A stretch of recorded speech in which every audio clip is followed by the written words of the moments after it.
Hello guys, welcome back. Asigi mije yongone. Moigi Messi aibra, Mausi aibra adugi fan ne kaine sibo. Sakta jiga. Bruh. Kari bro, nongo dadi kanana haiba ai Messi gi fan ne na. No! God, please, no! Ado kada usi ba? Podi poho re dana. Nogi Argentina haibra. Poi ne po budi pore ne khelai do amana poba amana ngambai do hona sani do nan dam sawi do kai gino Minai ya gene minai kai no simi jibu angau do na hui angau do na Wai na khong jibu kai no jibu Akhoi di Portugal ai ga di lore cheat le dum समझ रहे हो आप ado bro Portugal se World Cup ta yaw bro sorry bani gone god sweet ai ma ado ai kai harage bro no gi cheat to ka dorage ina Baigan. Noigi put chuda baduna ka yaro ne ina gai ado Portugal se World Cup ti kya glo urage yamba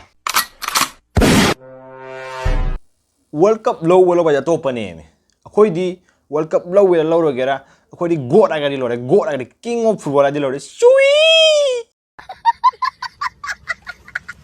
god ai je hameng lo bro ado itao saudi sao noi noi Messi du ball phang de ne last ta Ronaldo na kari adudi Ronaldo ki wadi harano bhai Ronaldo di anytime sweet World Cup lauri sibu Portugal na ro Spain na ro adu budi Spain ne adu iso khoi di sweet noigi cheat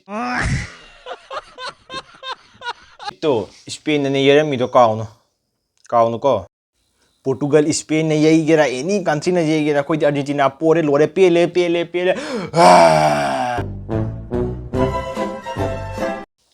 ngai khone yamba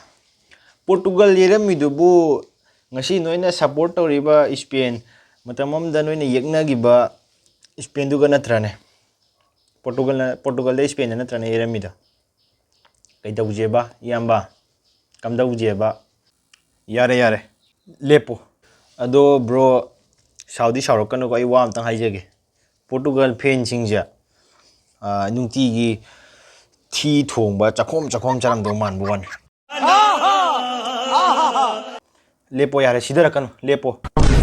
Pepsi gi fan lepo yare ko mausi yare lepo aine lepo di lepo ko sida bai wana temi bro na sumi ngoba adi noina supporter ba country gai loina pore hai tare ne loina thokiba adi pora thokiba ngakta oire ado last ta no yengoba noigi sui phuram ba country Spain duna Spain duga hojimu support ka takholak ta Spanish love kaina chummi ne mana hai si achum bam chu dum yauri ne mana hai si ei tumina leibana pahorani bo chumdro bro ina aije noigi keno to ina noigi Portugal fan gi honabi amada mu chongjan amada mu hek yaruda amada mu chongjan amada su yarude doi saruk pudi World Cup sanari ba country ku ninda support to wada player ku ninda support to wada ba respect to wada budo ama sidana dana no respect to gedi leitra dana साले को बम से उड़ा दूंगा एक बार हाथ में आ जाए तो ai hameng sui